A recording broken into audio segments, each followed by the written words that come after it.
Bonjour, c'est Romilou. J'espère que vous allez bien. On se retrouve aujourd'hui pour continuer notre challenge proposé par Claire Duval sur sa chaîne Claire de la Lune. Ce challenge a été proposé au départ par Avalon, une youtubeuse australienne.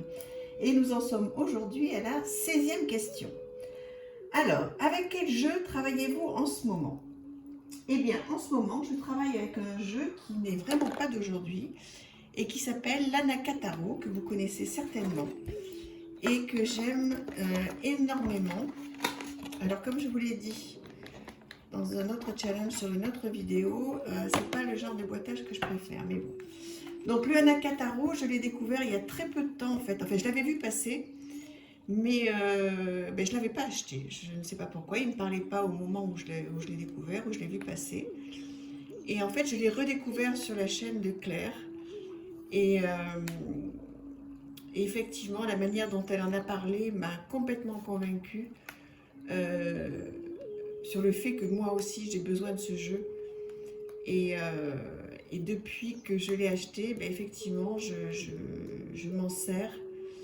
Il m'apporte énormément de choses. Je le trouve coloré, je le trouve lumineux. Il me parle beaucoup.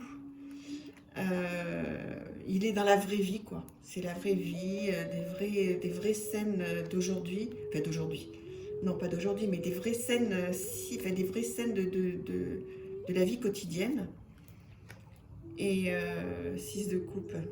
Ouais, j'ai l'impression, ça peut être moi en petite fille, là, qui regarde par la fenêtre. Et voilà, et donc en ce moment, je suis en train de travailler avec lui. Ah, l'ermite, ma carte préférée, c'est ce que je vous disais sur la dernière vidéo. J'aime tellement l'ermite, j'adore. Donc voilà, je travaille avec, j'écris beaucoup sur mon journal. Comme vous avez vu, pareil dans le challenge, j'utilise énormément de journaux pour écrire sur mes tirages, etc. Donc j'adore ce jeu. Et voilà, c'est mon jeu de travail en ce moment. Ensuite, quel est votre jeu de tarot préféré? Alors, ça c'est une question, c'est terrible. Mon jeu de tarot préféré, alors on va dire en ce moment, bon vous le connaissez si vous me suivez, c'est le Taroko, Taroko Studio, il s'appelle pas comme ça, il s'appelle Forest... Oh là, je me souviens plus. Bon, je vous dirai si ça vous intéresse. Donc oui, pour moi c'est mon plus beau jeu. Là, actuellement, c'est le plus beau jeu que j'ai. C'est un jeu que j'ai acheté d'occasion. Très très très beau. Voilà. Il est tout ce que j'aime. Vous avez dû le voir. Je vous le présente à toutes les sauces. Ben oui, forcément c'est mon préféré, donc je m'en sers énormément. Il est toujours près de moi, même quand je pars en week-end, en vacances, je le prends toujours. Je le prends toujours avec moi. Bon. Là, je dois partir loin, loin, en avion et tout. Je sais pas si je vais le prendre, parce que j'ai tellement peur de le perdre. Vous allez me dire que je parte à 300 km ou à 2000 km, c'est pareil, hein, mais je sais pas. Je vais voir. Sinon, je vais le prendre en photo. Entier. Voilà mon jeu préféré de moi. Que je fasse attention, c'est avec la bougie derrière, mon Dieu. Voilà, mon jeu préféré à aujourd'hui, hein, ça changera peut-être. Quel est celui que vous aimez le moins? Alors, là aussi c'est compliqué parce que je les aime tous. C'est pas que je l'aime pas, celui-là, c'est que je m'en sers pas. Il a fait partie d'une de mes arcanes préférées dans le challenge. Mais en fait, oui, parce qu'en fait, il y a une arcane que j'aime énormément, une arcane majeure. Sinon, bon, il est très très bien, il est pratique parce qu'il est pocket, donc on peut l'amener un petit peu partout. Donc ça, c'est vrai, c'est chouette. Maintenant, voilà, je dirais que je le mets dans celui que j'aime le moins, ce qui n'est pas complètement la vérité, en fait, puisque bon, je l'aime bien, mais je m'en sers pas du tout. Alors que pratiquement tous les autres, je m'en sers. Donc voilà ce petit jeu. Si vous avez envie d'un petit jeu de tarot, bon pourquoi pas. Hein. Il est très pratique, il est d'excellente qualité, il n'est pas cher du tout. Vous voyez, il a les bordures dorées. Bon, moi je ne m'en sers pas, alors je le garde bien sûr évidemment puisque je garde tous mes jeux. Mais il a un petit guide qui est tout mignon. Voilà, qui en plus est en français. Donc voilà, et puis donc il a un prix, combien 15 €. Voilà, mais je m'en sers pas, donc je dirais que c'est celui que j'aime le moins aujourd'hui. Alors, quel est votre tarot le plus provocateur? Donc ça a été un petit peu compliqué. J'irais peut-être dire celui-là, le Next World Tarot. Je vous ai fait une review, vous pouvez la trouver. Alors pourquoi le plus provocateur? Bon, déjà il est très moderne. Et donc dans la modernité, eh bien oui, effectivement, donc on n'a pas eu peur de montrer plein de choses différentes. Alors là, c'est pas trop le cas pour le coup. Mais je vais essayer de vous montrer, présenter, plutôt montrer, j'aime pas trop. Quelques arcanes. Vous voyez, ça c'est un petit peu provocateur quand même. Là, vous voyez, avec toutes les cigarettes qui sont par terre.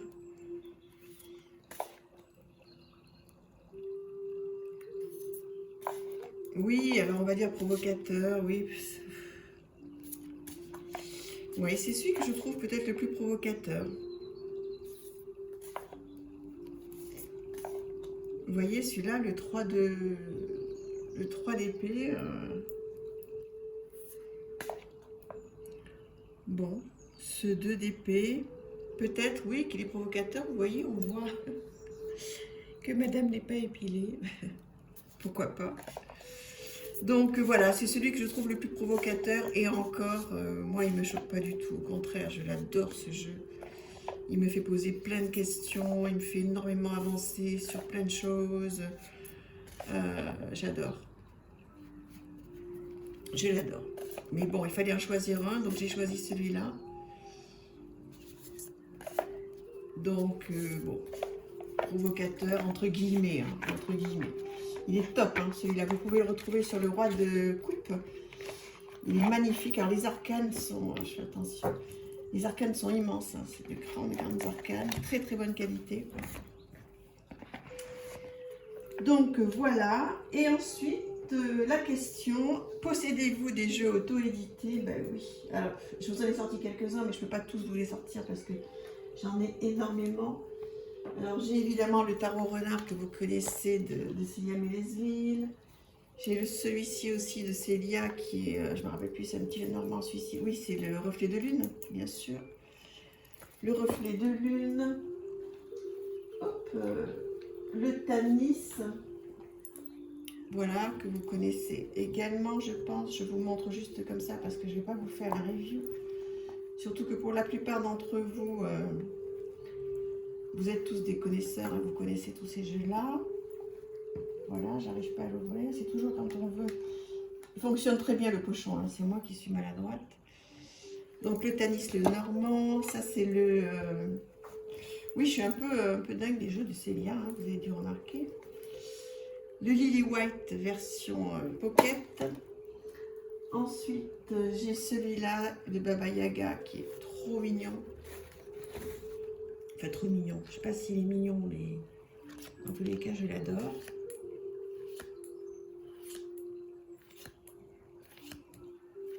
Voilà, ça c'est un jeu auto-édité également. Là, j'en ai un autre. Donc oui, j'ai beaucoup de jeux auto-édités. Je me retourne de plus en plus vers des créateurs maintenant. Alors bien sûr, j'achète aussi des jeux mass market. Parce que le souci des jeux auto-édités, enfin le souci non, mais enfin si, c'est qu'ils sont chers pour la plupart, pas tous, mais certains. Donc voilà, mais bon, j'en achète beaucoup moins maintenant parce que j'en ai beaucoup. J'ai celui-ci aussi, en jeu auto-édité. Donc il y a des jeux mass market qui sont très très bien et qui sont abordables. Mais oui, les jeux auto-édités, c'est définitivement une passion. Donc, écoutez, on est arrivé à la 20e question. Voilà, j'espère que ça vous plaît, ce challenge. En tous les cas, moi, je m'amuse beaucoup. Donc, n'hésitez pas à me dire si ça vous plaît. Je vous embrasse. On se retrouve pour les 5 prochaines. Il y en a 29. Donc, il y en a encore une vidéo de 5 et une vidéo de 4. Je vous embrasse. À bientôt.